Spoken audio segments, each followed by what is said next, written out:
Защо смятате, че когато се завиете с по-широки дрехи, това ще ви скрие?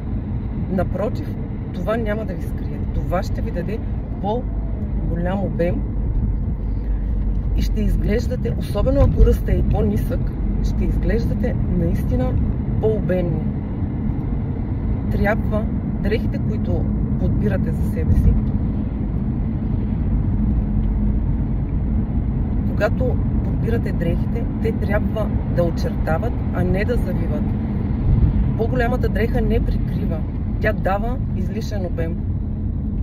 И така се чувствате като палатки. И принципът е такъв: не се завивайте, не се покривайте, а се подчертавайте. Дори и леко да избиват някои неравности, дори леко да се вижда коремчето, е по-добре, отколкото да се завиете и този обем да се мята около тялото ви във всички посоки, дължината да ви скъсява, крачовите на панталона да се мандахерцат. Аз на времето, когато и аз бях плюс сайз, носех само широки дрехи, тип мъжката тениска тишърт, защото смятах, че това ме прикрива, а отдолу ходех с веревна пола с волани. Целият този обем носех върху това късо ниско тяло.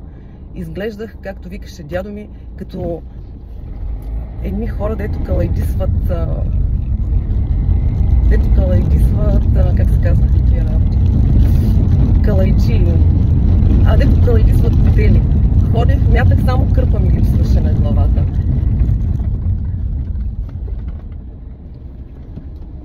Носех по два сутиена един върху друг, за да си притискам бюста, за да не подскача, за да не ме гледат, да не се обръщат след мен, за да не говоря. След време разбрах, че това не е решение. И започнах да нося по-оформени дрехи, по-тесни дрехи и така обема започна да се събира. Така изглеждаш по-събран. А когато слагаш върху себе си повече дрехи и по-широко, тялото придобива невероятен обем. Забелязала съм, че 1 сантиметър излишен от дрехата дава сигурно около 2 кг отгоре върху тялото. Просто съветвам ви, не се завивайте, подчертавайте се. Дори и малко талия да имате, дори съвсем леко да ви е оформено тялото, пак го подчертайте. Голям бюст, малка подгръдна, голям корем. Подчертайте бюста, леко да влезе блузата навътре, надолу леко да се разшири, но не да се разшири ето толкова. И всичко това е така, като вървите, така да правите. Не става така. Събирайте около тялото.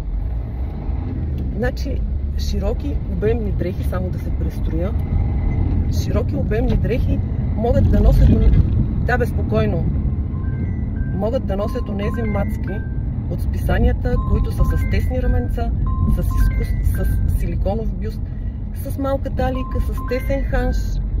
На тях им отива. Ама на нас с широките рамене, с широкия ханш, къде ще го сложим този обем?